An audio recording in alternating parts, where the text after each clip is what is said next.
open stance more, and across. I get this control, which is pretty cool. Got that 5 o'clock to 11 o'clock swing path. One here, that will die, and because of the cut. So our advanced forehand drive is going to get more of that cut involved. You can do it off 2 feet, the ball comes off the back wall, 2 feet here, go across, and that open face will make the ball go up. Gary, today we're going to look at your advanced forehand. We're going to start by looking at your forehand drop. If I was to play a forehand drop, I'm going to go across the line. Every time I go across the line, there, I'll get a pretty good outcome. So there, set, across the line, I get a pretty good outcome.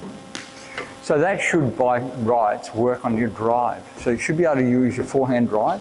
So across the line, so I try and go across the line on this, which means I'm going to have to take my racket, my preparation, instead of going here to go around that way, my preparation is going to have to come in front and go across. So I go open body more, open stance more, and across.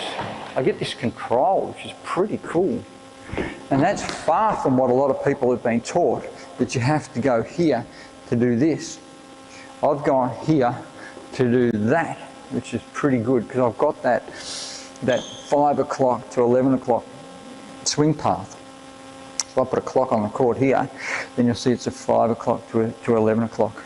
Now you don't have to go exactly those numbers, but if you understand that you want to cut across the ball because of the control we got from the drop, there you go, whew, it's just phenomenal, the control you start to get.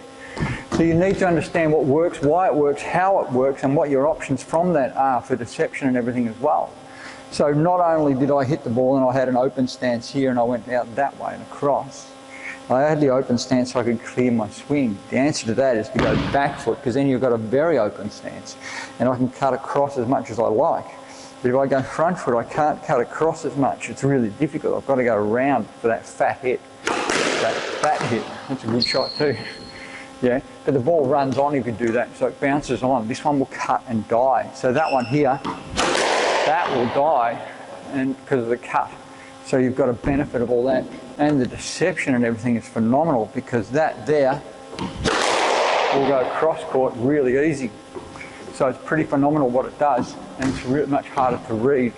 So there's some serious benefit to getting your racket out here and cutting across. To do that, we need to not have everything in here so close. We have away, and then we drag it in. And when you strike, you're actually in with your core. Your wrist is in with your core, so you're really quite strong. So keep that away there. That is almost a perfect shot. In other words, target was pretty good. The ball died in the back corner. It worked really well, and I dragged the racket in. It's phenomenal what it does. So our advanced forehand drive is going to get more of that cut involved. You can do it off 2 feet, the ball comes off the back wall, 2 feet here, go across, and that open face will make the ball go up. So if I go there and that happens, that will give you natural depth with the racket angle, rather than you having to just smash the life out of it as well. You can start to place the ball so it's on the wall exactly when your opponent wants to hit it, and all sorts of wonderful things. So there's a fair bit in it, there's a real benefit to it and how it works. So get into it. We're talking about opening the stance, whether it's back foot or whether you can, sometimes you can go front foot. Out here you can definitely go front foot and you can go across, so that's fine. But down the back, it's either 2 feet generally or 1 foot, or the other thing that people do is they're there, they'll peel. So when I talk about peeling, they'll peel their foot, this front foot, they'll peel it and hit as they go. So if you have to be in here, you can peel, and you see people hit off 1 foot. That's not a problem there. That will happen more. Ball's a bit cold, that will happen there really well.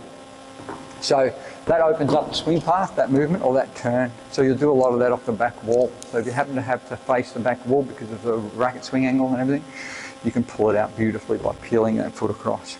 So there you go, cut it down, cut it across, start it wide, bring it out so you can go forward, have your racket away from your body a little bit more at the start. There, and you see a lot of players, some players be out here. They get that power by dragging the racket into their body. So it works really quite well. That's advanced swinging, and muck around with it a little bit, see what you can do with it. Get it in as part of your swing for certain situations, and you'll find it'll be a massive benefit to your game.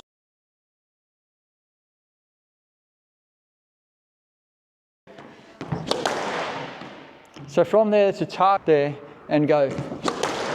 I can still get the ball down the wall. So I'll stand behind him so he can't even see me. As long as I put the ball there and I get there, that's it.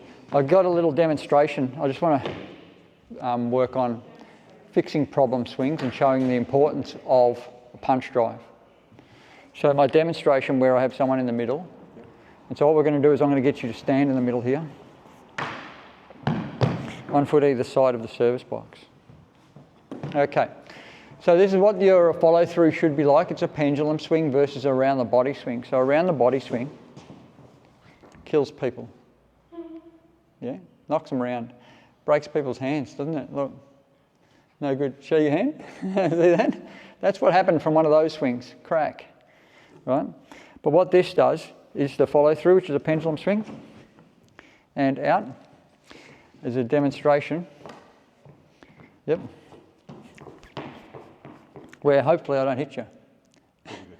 Hopefully. Here. So from there, it's a target hit on a situation where if I even start behind Matt here, there, and go, I can still get the ball down the wall, even though it's virtually in the way of my follow through completely. So completely in the way of my follow through. I'll stand behind him so he can't even see me. As long as I put the ball there and I get there, it's safe. And I'm virtually stepping almost on where his foot is, and it's pretty phenomenal. You didn't feel in any danger really, did you? No. Not too much? No, I didn't.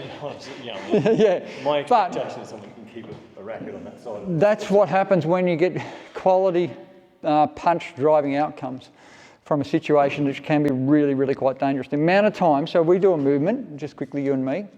So if we do a movement here, well, I come back here and I go there, go in. Yep, just there, that's it there. Now you swing, don't hit me. There, good, now go around, go. I'll be straight in and there, go. So we stay really tight. This happens in a match a lot. So what happens there, I'm straight in, there, on him, that you can't afford to have the follow through. So this happens a lot. So that follow through, there, there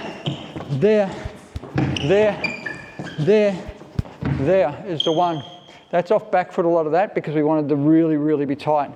So that's how often it happens. It happens amazingly often. So it's just a phenomenal thing. You need to learn to reduce that follow through to make sure everyone's safe so you get the outcomes. So it's pretty cool.